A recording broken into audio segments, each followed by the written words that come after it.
Have you ever wondered what would happen when an unstoppable force meets an immovable object? It is a question that has haunted philosophers for centuries, and today, it finds form on the 64-square battlefield. This chess game I'm about to show you is between two giants. In one corner is Mikhail Tal, the magician from Riga, a force so relentless, so unpredictable that opponents often lost not just the game, but their sense of logic. In the other hand, Rashid Nezhmetdinov, the immovable object, a man whose games could halt king, freeze flames, and tame wild tactical storms.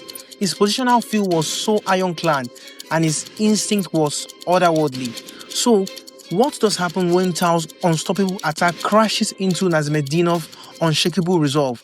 Stay with me because the answer is hidden in the quiet sacrifices, the sharp turns, and the breathtaking brilliance that unfold move by move. Rashid Nezhmetdinov fires the first shot of the game with e4 and Tal rolls back with c5, the Sicilian defense. We get knight to f3, e6, then d4. Nezhmetdinov plunging into the center of the board with the pawn. The pawns in the center are exchanged, then we get a6, which leads us to the Khan variation of the Sicilian defense. Knight c6, queen c7, and then bishop d3. Quiet moves, but each one laying the foundation for the storm to come. Tal follows up with knight to c6, another quiet developing move. Rashid responds with bishop to e3, reinforcing the center. Then Tal brings out his knight to f6 and Rashid calmly castles, tucking his king safely away. At this point, Tal has several reasonable options. He could simply develop the bishop to b7, castle, and ease into quiet game with moves like b5 or rook to e8. But Tal isn't interested in the ordinary. He ignores all the standard paths and chooses something far more provocative. He opts for knight to e5. Moving the same piece twice in the opening breaks conventional principles, and the light squared bishop he's eyeing isn't exactly a prize target. But then again, this is Tal, and if you knew nothing about him, he rarely plays by the book. Rashid plays h3, a quiet but purposeful move, shutting down any potential knight to g4 tricks. Tal responds with b5, grabbing space on the queen side and setting up a future bishop to b7. Then comes f4 from Rashid, a forceful thrust that challenges the knight on e5, forcing it to leap to c4. Tal now targets the dark squared bishop, often a key piece in battles like this, but Rashid doesn't flinch. With bishop takes on c4, he parts with the bishop pair, happily exchanging the subtle long-term potential for immediate clarity. Tal recaptures with queen takes on c4, keeping the initiative alive. Now he is eyeing a thematic break with b4, a move that could cause serious problem if white ever pushes e5. In fact, should e5 appear on the board, Tal is ready to strike instantly with b4, undermining white center and creating imbalances. Sensing the danger, Rashid plays queen to d3, offering a queen trade to ease the pressure and regain control of the position. But Tal strikes the center with d5. Rashid replies by capturing on b4, but Tal calmly trades queens and further follows up with b4, a sharp thematic push. At this point, the initiative clearly belongs to Tal. The knight on c3 is under immediate pressure, white pawns are doubled, and the moment that knight steps away, Tal is poised to snatch that loose pawn. The game continues with knight to e4, and as expected, Tal wastes no time. Knight takes on d5, grabbing the pawn and tightening the grip on the position. Rashid plays bishop to d2, stepping the piece out of arm's way and trying to regroup. It's a modest move, but a necessary one. Tal responds with a5, quiet on the surface, but full of menace. Not only does it reinforce the b4 pawn, but it also paves way for bishop to a6, a locking threat that targets the exposed d3 pawn. Rashid meets a5 with rook a to c1, placing pressure on the half-open file and preparing counterplay. But Tal stays on script with bishop to a6, zeroing in on the now exposed d3 pawn.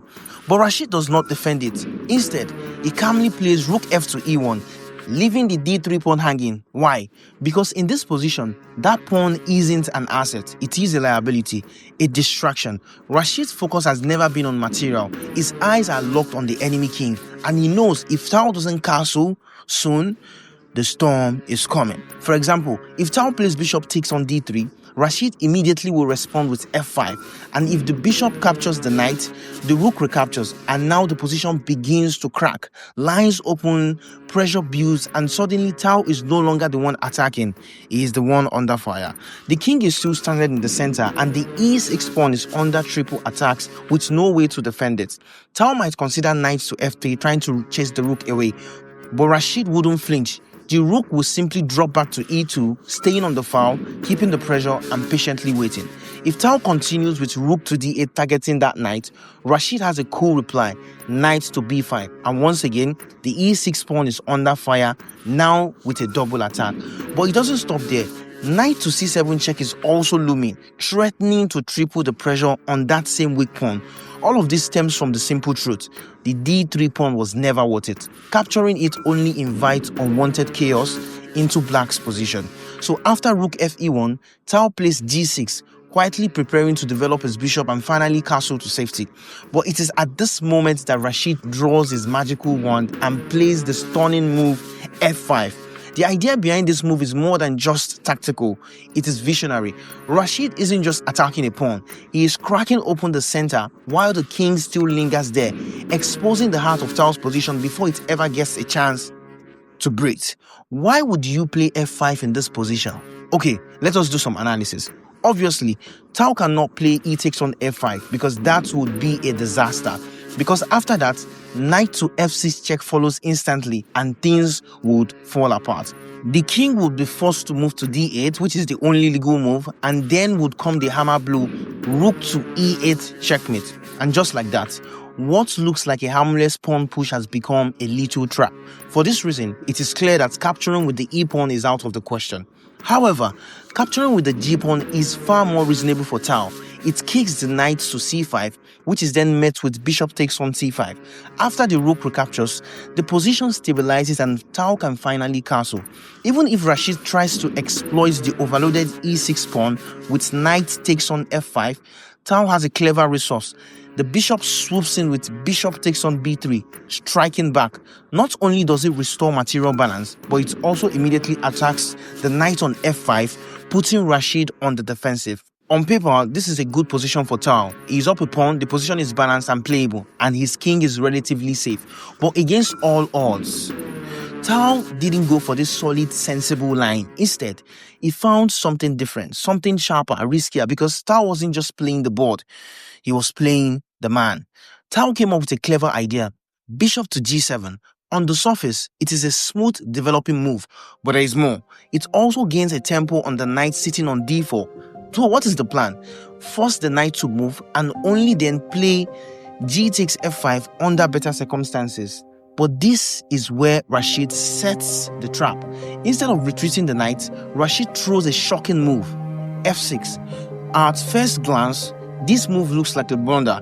He gives up the pawn for free and Tal, sensing no danger, grabs it with knight takes on f6. But as we are about to see, nothing Rashid does is without venom. After Tal captures the pawn, thinking he's solved the problem, Rashid begins the hypnosis. First, knight to d6 check. The king has no choice. King to e7, and now comes the thunderbolt. Knight takes f7, a stunning sacrifice. Rashid throws away a perfectly good knight, not for material, but to rip open the defense around the king. This is no longer about winning a game. It's about delivering a masterpiece. Now, what can Tal play here? The options are painfully limited. The rook is under attack, the king is exposed, and the time is ticking. There is really only one move. King takes f7. It is forced, it is ugly, but it is the only way to stay in the game, or so it seems. And now, Rashid storms in with rook to c7 check. The king is flushed out, forced to retreat to g8, the only square that is left that doesn't lead to immediate disaster. But Rashid isn't done. It tightens the grip with knight takes e6. Look at that. The knight, deep in enemy territory, is now forking threats and cracking open what little remains of Tal's defense. What began as a single pawn push has now become a full-scale invasion. As you can see, Rashid may be down material, but he's not down in the position. In fact, he's already threatening rook takes g7 checkmate. Of course, Tal sees this coming, so he drops the knight to e8, a dual-purpose move, defending the bishop on d7 and attacking the rook on c7. We get rook to d7, sidestepping the threat from the knight, and then Tal plays a move no one expected. Bishop to f6. This is what happens when you face Rashid Nezhmetdinov. Even a genius like Tal, normally calm, calculating, can get drawn into the storm. Before this bishop move, Tal was still okay. Although he had several positional issues, he still had several solid ways to continue the game. For example, he could have played h6, creating loft for the king, or h5, a bit more direct, keeping Rashid's pieces from crashing in. Another idea is bishop to b5. Kick the rook off the 7th rank first, then follow up with h6 or a5.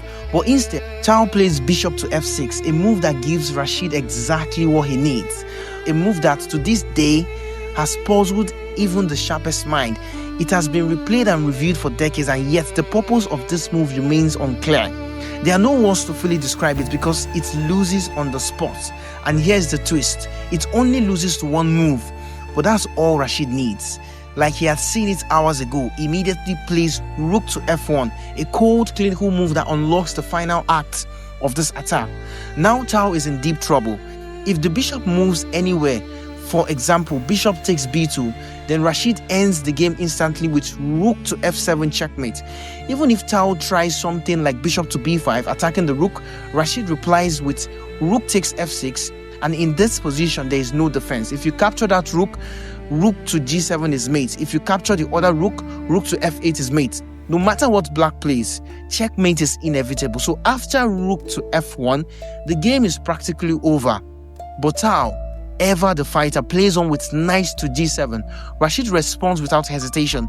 Rook takes f6. He recovers the sacrificed piece, and to top it off, he is now a pawn off.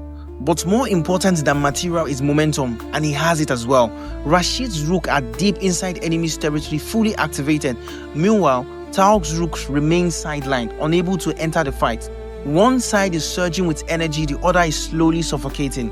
But Tal endures. He's not the kind to collapse at first sign of trouble. He plays knight takes e6, a move meant to stabilize the position, to hold the line against the growing pressure. But Rashid doesn't hesitate. The rook immediately recaptures on e6, clean, precise, and unyielding. Now look at those white rooks. They don't just sit on the board, they command it side by side, leaving no room to breathe. There's a quiet violence to their coordination, a pressure that doesn't scream but suffocate. Tal is still playing chess technically, but this is no longer his game. Rashid has taken over the rhythm, the direction, the purpose. From this point on, Tal isn't trying to win, he's trying to survive. Tal plays bishop to b5, trying to challenge white's dominance on the 7th rank, but Rashid doesn't budge. He answers with rook to c7, keeping the pressure tight, the king sealed off from joining the fight. The rook isn't just attacking, it is suffocating. It denies Tal the chance to breathe, to organize, to hope. Then comes h5 from Tal, a revealing move. Not an attack, but a cry for help. He knows that as long as the g6 pawn remains, the rook on h8 will remain a ghost, completely cut off from the game. So Tal sacrifices that pawn, not because he wants to, but because he must give. Giving up g6 is the only way to bring life to a piece that has done nothing but watch his side collapse. The game continues with rook to g6 check, a clean punishing blow. The black king is forced to f8, stumbling backwards under fire. Then comes bishop to h6 check, quiet, elegant, and deadly. The king retreats further, now to e8, and with that, every move Tal makes is reactive. Rashid isn't just attacking anymore, he's composing. This is not war, this is art. After this, we get rook to e6 check, relentless pressure. Tal, with nowhere safe to hide, shifts the king to d8, trying to stay afloat, but Rashid is already several steps ahead. Now come rooks to c5, a quiet but deadly repositioning, targeting the bishop on b5. The bishop is under threat, and Tal's response is to bring the king closer, perhaps hoping to challenge the rook directly, maybe even dream of counterplay. The rook swings over to b6, and now the bishop is attacked twice. The coordination between the rooks is surgical.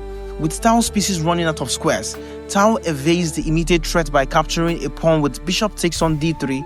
On the surface, it looks like he's clawing something back, but the truth is, the pawn doesn't matter. Not here, not in this kind of position. And as we will see in the next few moves, that material gain is more of a distraction than a defense. Next comes bishop to f4 from Rashid, a calm move with venom behind it. The threat is clear, rook to c7 or rook to d6, depending on how blacks react. It's giving Tal a choice of 2 poisons. Finally, we get rook h to f8. At last, Tal manages to bring his second rook into the game, but it is too little too late. The battlefield has already been claimed. This isn't rescue, it is arrival at a funeral. The game continues with rook to d6 check, a move that keeps Tal's king dancing under pressure. We get king to e7, but Rashid isn't letting up. He follows up with rook to c7 check, driving the king once again, this time to e8. And now, like a blade from the shadows, bishop to g5 flies in. It is not just a developing move, it is a deadly signal. The threat is now clear. Rook to e7 will be checkmate. The coordination between Rashid's pieces is flawless. Every move carries weight. Every threat is real. Sensing the danger, Tal scrambles to create counterplay with rook to f1 check. The king steps aside to h2, calmly dodging the hit. Then Tal plays bishop to e1, a defensive retreat meant to clear his feet from the path of any devastating discoveries Rashid might be preparing. But at this point, it is not about stopping Rashid, it's about delaying the inevitable. At this point in the game, Rashid has multiple ways to win. A clean move like rook to e6 will do the job. Even rook to e7 check seals the deal. But that is not Rashid's style. He chooses the brutal, most brilliant way possible. He plays rook to h6, a cold crushing move that ends all debate. And with that, Tal resigns. Why? Because rook to h8 is checkmate and there is no way to stop it. If Tal tries something like rook to f8 to block the file and prevent the h8 checkmate, it is only making things worse. Now rook to e6 is checkmate because the only remaining escape square, f8, has been blocked by Tal's own rook. I have something very important to share. This morning, I got a notification from YouTube that my channel is 1 year old. I have to confess, when I uploaded my first video on this channel last year, I never imagined I would have this many subscribers. Close to 900 subscribers, never. I thought one had to be a celebrity to have these many numbers. As if this isn't enough, having a YouTube channel with over 100,000 views in a period of a year to my name was something I never thought I could achieve. For this reason, I want to say a very big thank you to everyone for your views, comments, likes, and even dislikes. I'm immensely grateful. I also like to make it clear that one of my goals for this channel right now is to get to 1,000 subscribers. But I don't even know how to ask because you have done so much for me and I don't want to sound selfish. So I thought it would be great for us to make a deal. If you subscribe to my channel to get me to 1K, I will do everything in my power to make my content better, more valuable, and more insightful. I promise you, it is a deal you will never ever regret.